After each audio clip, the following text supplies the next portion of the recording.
When I found that card again, months later, my hands started shaking. Not from love, but from rage so deep it felt like my heartbeat was echoing through my bones. It wasn't even a fancy card. Just one of those cream-colored ones from Walgreens, with gold edges and words that said, "Forever yours." I remember thinking how sweet that was, that my husband, Marcus, had taken time to find something soft, something sentimental, when life had been so loud between us lately. But I didn't know that "forever yours" wasn't a promise. It was a warning. That night, when he smiled at me across the kitchen table, dim lights bouncing off his gold watch, I had no idea I was signing away everything I'd built. My mama's house, my peace, my trust. Before all that, before the mess and the lawyers and the whispering neighbors, life was good enough. Not perfect, but steady. We lived in a cozy 2-story house in Decatur, Georgia. Cream siding, little porch swing, gardenias by the fence that Mama planted before she passed. I worked as a nurse's aide at Emory Hospital. Marcus ran his own car detailing business, though ran might have been too generous some months. He was one of those men who talked like success was right around the corner, always a big plan, always a next month baby. We'd been married 12 years. 12 long, beautiful, messy years. We had our share of ups and downs, money fights, family drama, his cousin Ray always borrowing tools and never bringing them back. But I truly believed we were building something real. Marcus had this charm about him.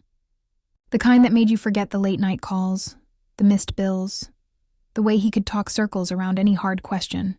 He'd flash that grin, all dimples and smooth talk, and say, "Come on, baby, you know I got us." And for a long time, I believed that. Our life was ordinary in all the right ways. Sunday dinners with too much mac and cheese, the smell of lemon oil and incense drifting through the house after I cleaned, neighbors waving when we sat on the porch at dusk, sipping sweet tea, laughing about old times. Sometimes I'd look at Marcus and think, we made it. We really did. But you know how quiet peace can fool you? How you can sit in your own living room, thinking you're safe, when a storm's been building right under your roof. That was me. The first little crack showed up on our 11th anniversary. Not the 12th, the one before. I remember because he forgot to get me a gift that year. We laughed it off, went to Applebee's, and called it even. But something about the way he checked his phone during dinner, smirking at a message, left a cold pit in my stomach. I ignored it. Because that's what wives do when they love too hard and trust too easy. By the time our 12th anniversary rolled around, Marcus had been acting different. Extra sweet, waking up early to make me coffee, fixing the loose railing on the porch, even rubbing my feet while we watched TV. I should have been suspicious. But y'all, I thought maybe he was changing. Then came that night. He came home from work, grinning like a little boy hiding a secret. "Baby," he said, "I got something special for you. Don't peek." He went into the kitchen, came back holding that gold-edged card and a single red rose. My heart softened right then.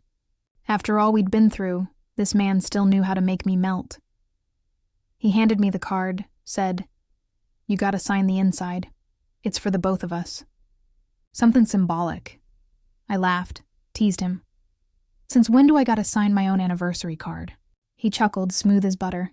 "Ain't just a card, baby. It's like a lil keepsake. Something for the future."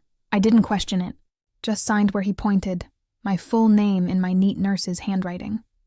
He kissed my cheek, told me he loved me, and we toasted with cheap champagne in mismatched glasses. If only I'd known that symbolic keepsake was a deed transfer, signing my home over to him. But back then, I was just a wife trying to believe in her man. The next few months went by easy. Too easy. Marcus seemed lighter, humming in the mornings, whistling while he cleaned his car. But bills started arriving late. My paycheck felt stretched thinner. When I asked, he said business was slow. Promised he'd catch up next month. One Friday evening, I came home early and saw a man I didn't know leaving our porch. Marcus brushed it off. Just a client. But something in the man's eyes, the way he avoided looking at me, stuck with me like a splinter. Still, I smiled, cooked dinner, and pushed the doubt down. Because sometimes, love makes you blind to the paperwork sitting right under your nose. It started small. The kind of small that don't make sense till later. One afternoon, I was home early from work because my back had been killing me. I was halfway through folding laundry when I heard Marcus talking outside on the porch. His voice was low. Too low. That fake calm tone folks use when they lying or hiding something. I peeked through the blinds. He was on the phone pacing. I caught bits and pieces. Words like appraisal, loan, and signature. I froze. Towel in my hands. Heart thumping so hard I could feel it in my throat. When I stepped out, he hung up quick and smiled that slick smile.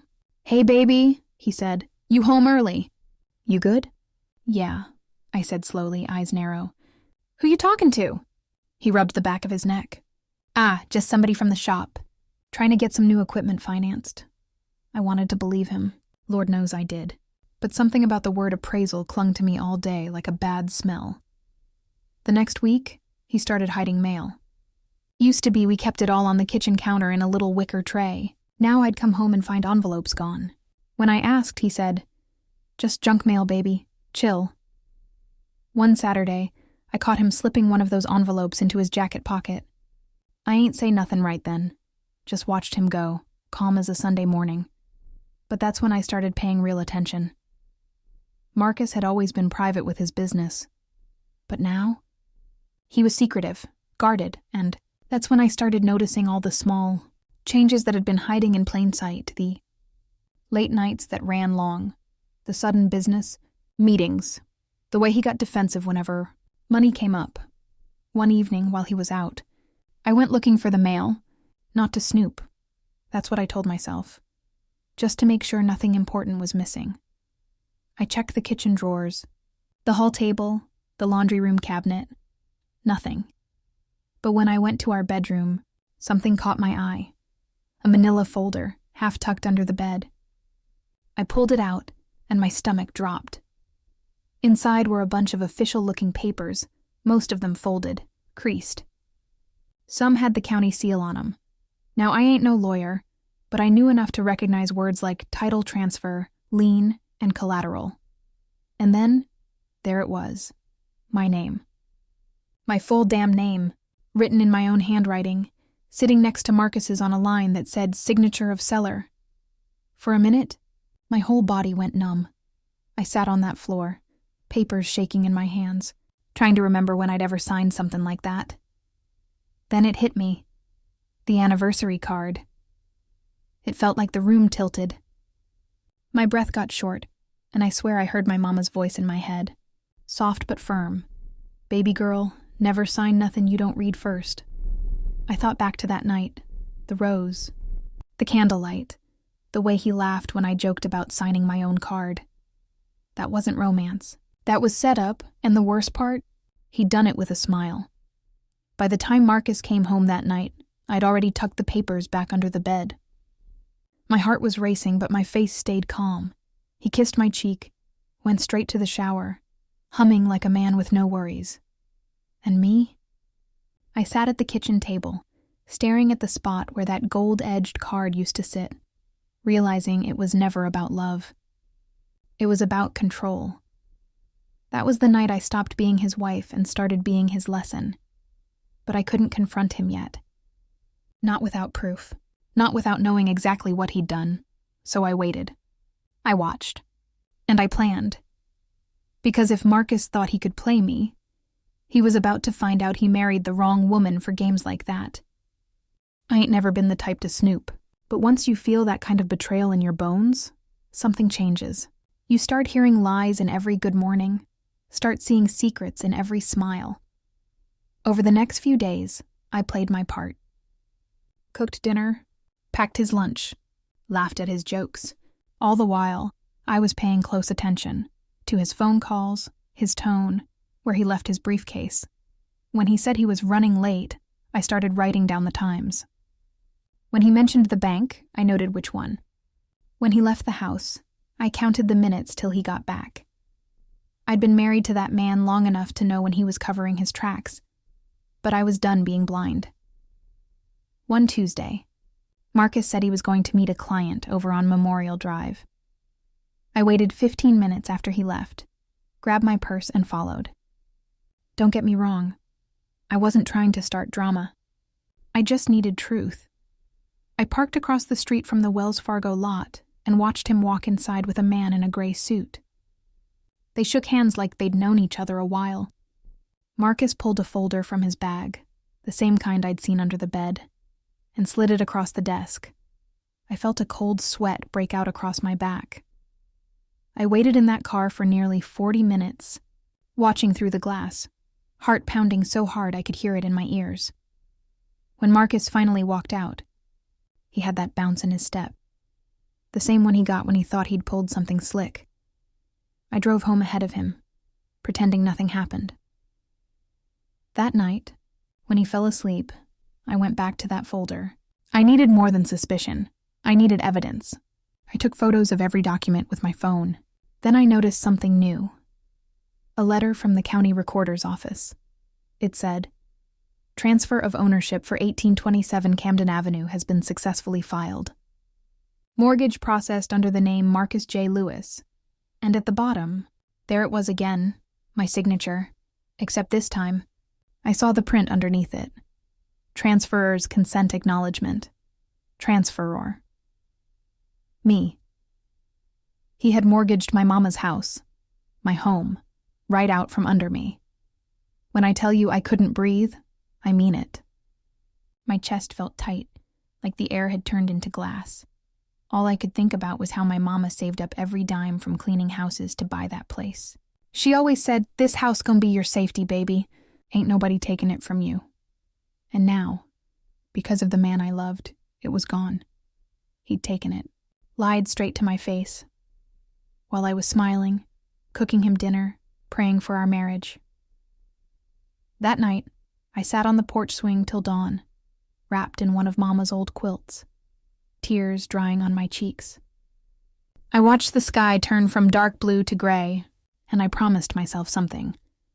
If Marcus thought he could steal from me and walk away, he was about to meet a version of me he'd never seen. The next morning, I called out of work and went straight to my friend Renee's house. Renee been my girl since high school. Tough, loud, and never scared of the truth. She took one look at me and said, "Girl, what happened?" I handed her my phone with the photos. She scrolled, lips pressed tight. He didn't." "Oh, he did," I said, voice flat. She leaned back, shaking her head. "That's fraud, sis. Straight up fraud." We spent the whole afternoon calling around, talking to anyone who might help. Eventually, a lawyer's assistant agreed to see me for a consultation the next day. That night, Marcus came home like nothing was wrong. Kicked off his shoes, kissed me on the forehead, asked what was for dinner. I looked at him, this man I'd shared a bed with for 12 years, and I swear, I saw a stranger. "Chicken," I said, calm as ever. "How was your meeting?" He froze just a second too long before answering. "Good, baby. Real good."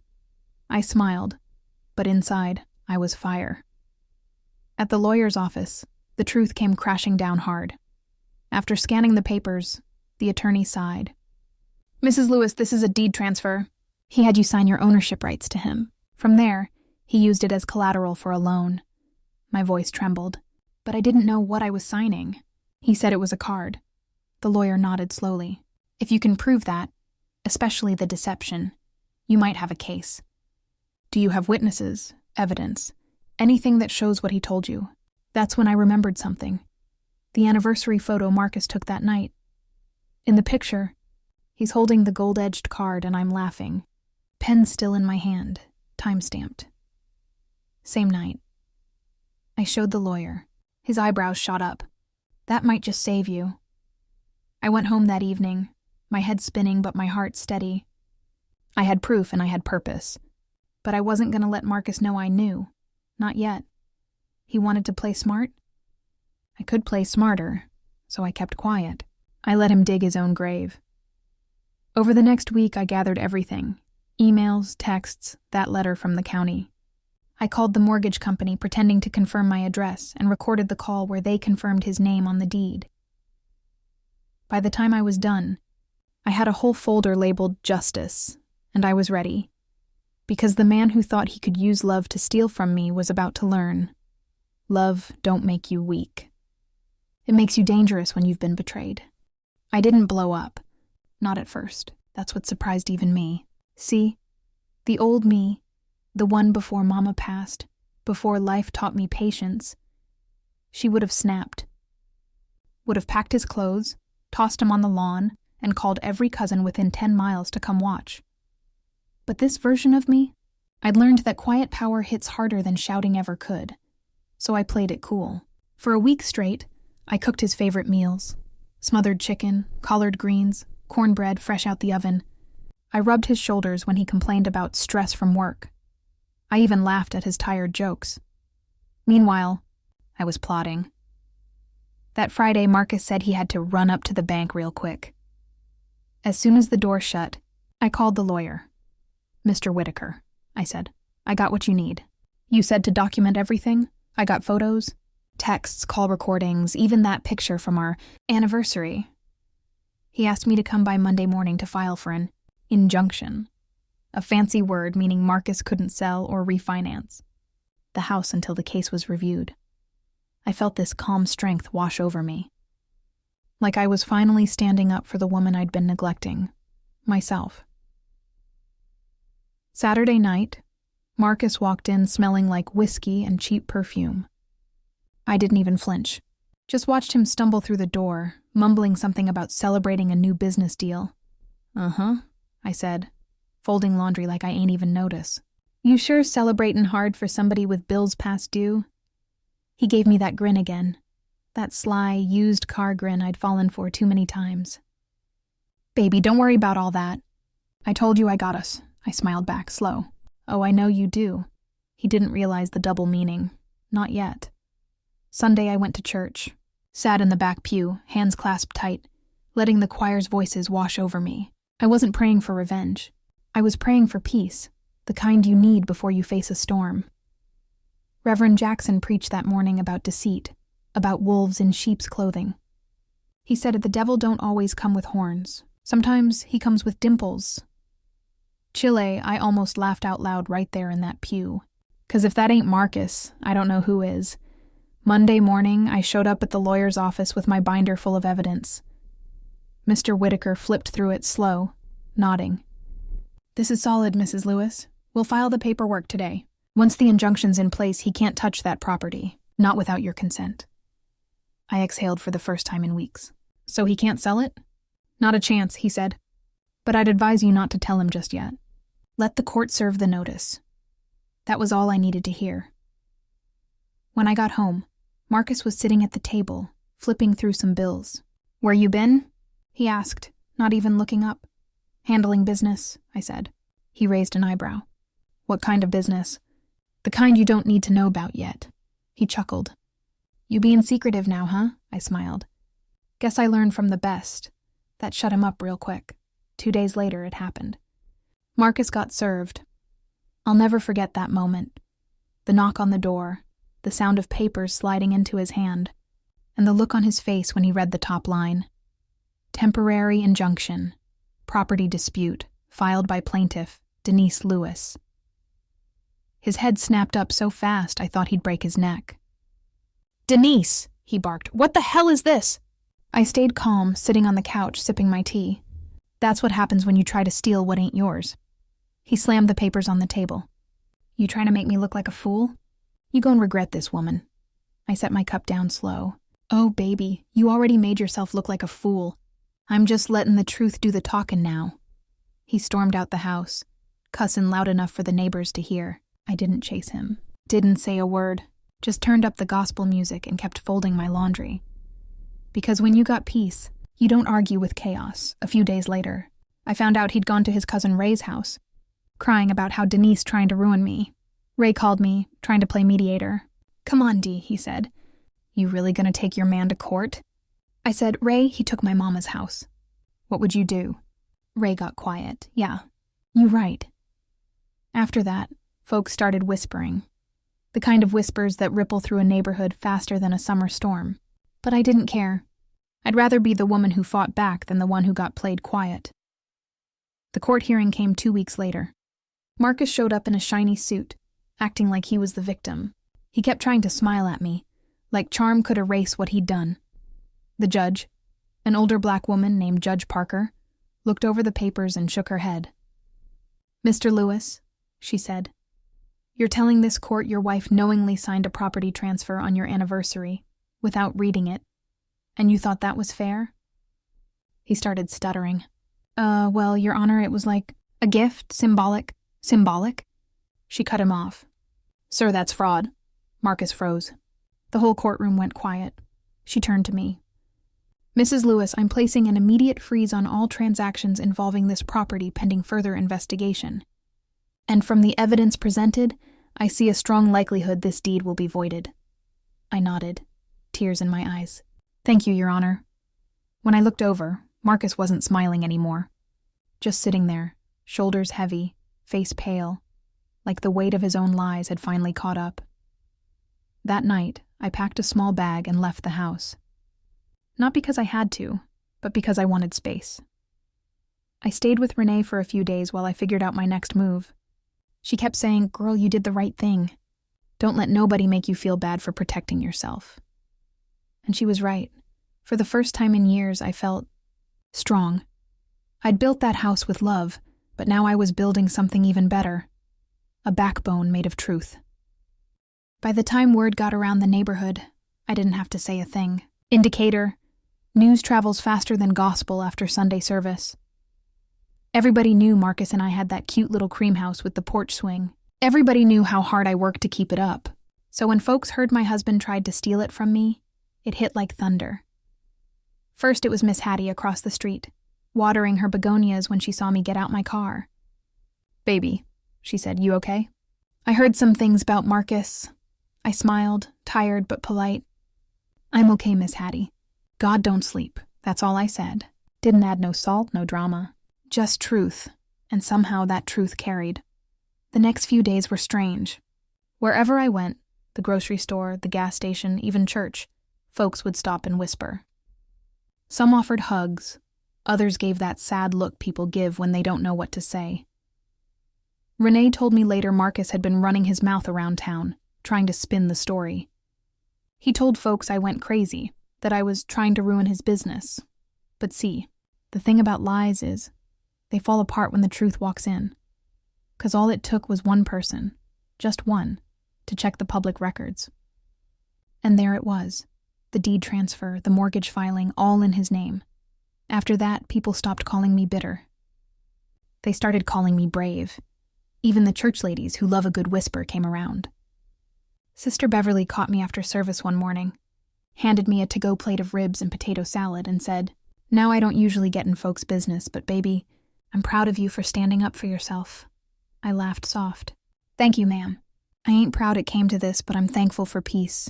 She patted my hand. Sometimes peace come after a little storm.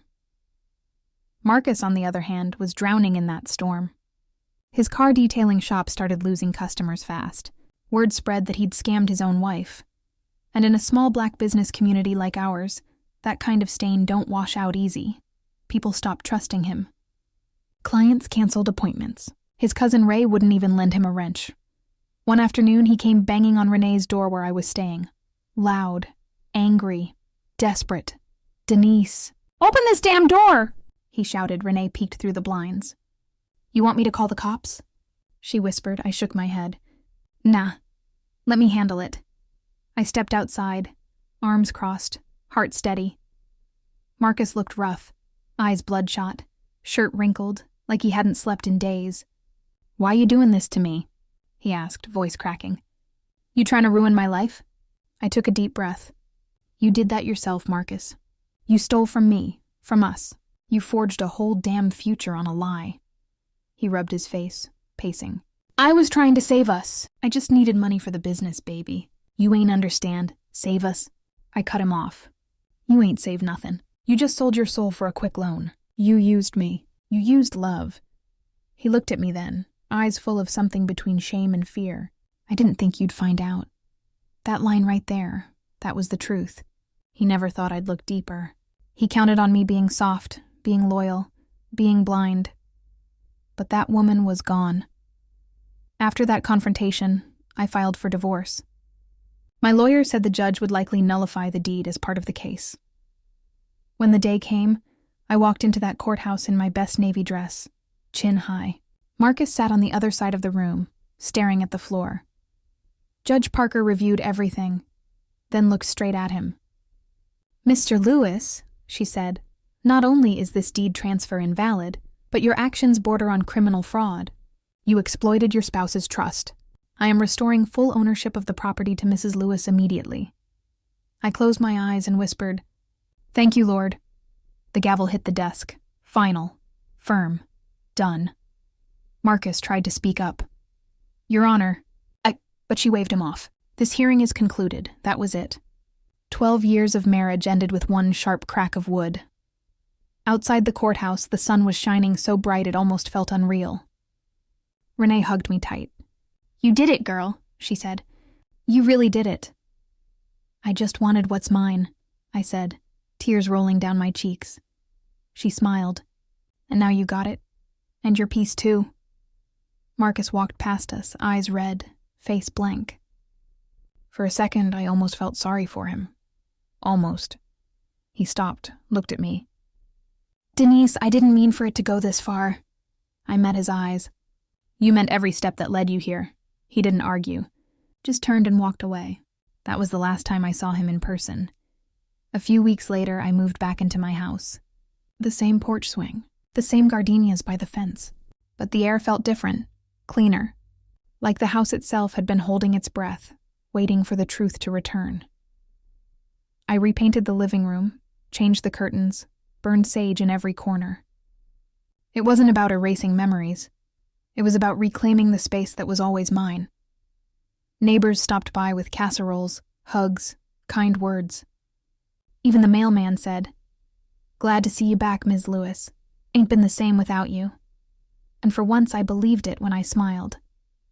Marcus disappeared from town for a while. Last I heard, he moved to Alabama, trying to start over. I don't wish him harm. Truth is, I hope he learned something from all this, that love ain't a hustle, and lies always got a price tag. As for me, I finally opened a savings account in my own name. Started taking classes at the community college to become a registered nurse. Life felt slower, but solid. Mine again. Every now and then, I still find myself looking at that gold-edged card. I kept it, tucked away in a drawer.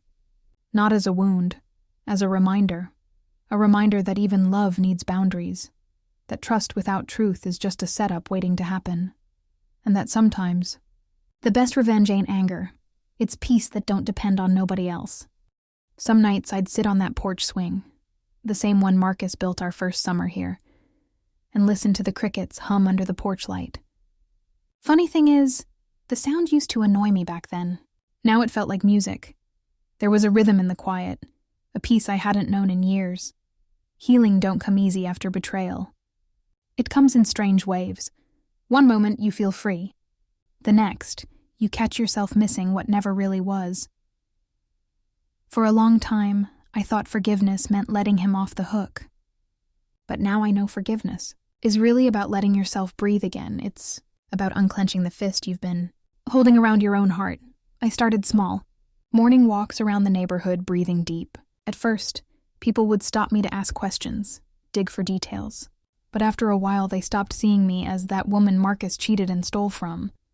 They started seeing me again as just Denise, the lady who grows tomatoes in the back, the one who hums while sweeping the porch, the woman who made it through hell and still smiled. One afternoon, Miss Hattie called across the street while hanging laundry. "Baby, you know the wind don't stop blowin' just 'cause a storm done passed," she said. "But you stronger now, I can tell," I laughed. "You're right about that," and she was. I could feel it, in my walk, in my voice, even in the way I carried my keys. For so long I had been walking on eggshells, trying not to upset a man who was already breaking me in pieces. Now every step felt like it belonged to me again. Renee kept pushing me to celebrate. "You gotta mark the end of that chapter," she said. "Otherwise you'll keep reading it in your head." So I did. The following Saturday, we threw a little freedom dinner. Just me, her, a few close friends, some wine, and laughter that came easy. I cooked collard greens, mac and cheese, baked chicken, cornbread, real comfort food. After we ate, Renee raised her glass.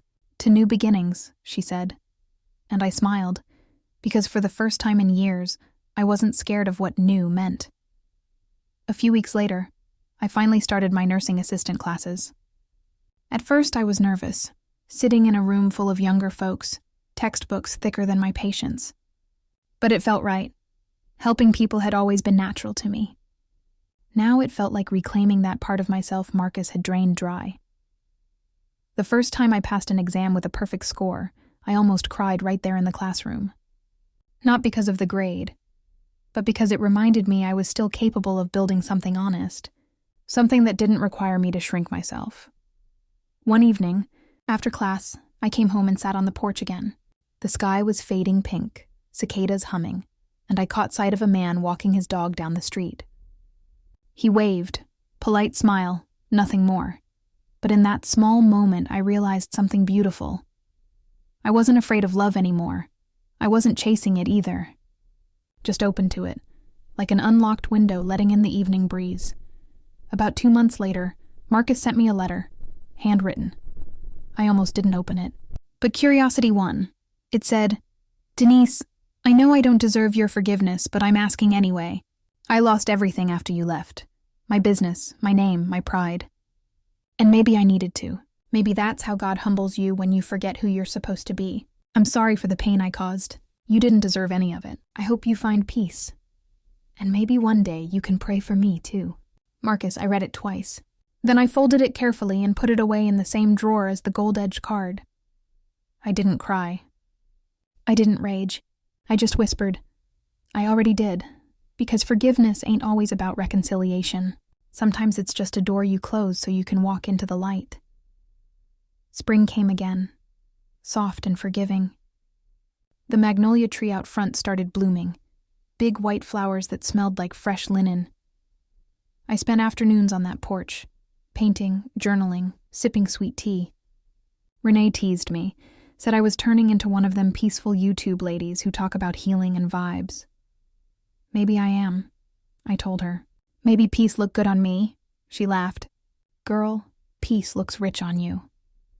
One Sunday morning, as I got ready for church, I looked in the mirror and hardly recognized the woman staring back. Not because I'd changed my hair or lost weight, but because the heaviness was gone. My eyes had light again. My smile didn't feel like armor, and I realized I wasn't surviving anymore. I was living. When Pastor Jenkins preached that day, his sermon hit deep. He said, "Sometimes God lets you lose what you think you can't live without, so you can finally see who you were meant to become." I sat there, nodding, tears warm against my cheeks. That was it. That was me. I had lost a man, but found myself. Lost a home for a minute, but gained peace forever. Lost trust in someone else, but learned to trust me. After service, I stopped by the church garden, where the kids were planting new flowers. A little girl handed me a seedling, tiny, green, fragile. "Can you plant this one, Miss Denise?" she asked. I smiled. "I'd love to." I pressed it into the dirt, soft and steady. And as I covered it with soil, I thought, this is what healing feels like. Messy, tender, slow, but growing all the same. By summer, I had finished my certification. Got a job at the local clinic. Long hours, small pay, but honest work. Every patient I touched reminded me that pain don't last forever. People break, but they mend. And sometimes, you don't even realize you're mending until one day you laugh without thinking, and it don't hurt anymore.